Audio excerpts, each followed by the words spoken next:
আরে ভাই আর কোয়েন না না আছে সংসারে শান্তি বড় হলে যা একটা ঝামেলা আছে ঘরে গেলেই খালি ঝগড়া আর ঝগড়া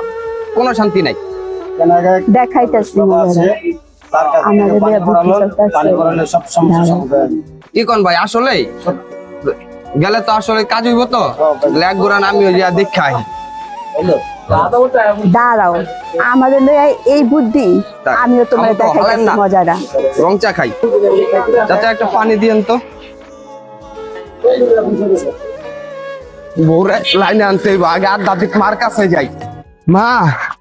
মা আমার একটা পানি পড়া দিয়া দেন আমার বউ কোনো কথা শোনে না আমার যেমনে সেমনে যা খুশি তা করে আমার সংসারে কোনো শান্তি নাই মা আমার একটু পানি পড়া দিয়া দেন আপনারা একটু দয়া করেন মা তোর বউর সঙ্গে তোর মিল নাই? না মা কোনো মিল নাই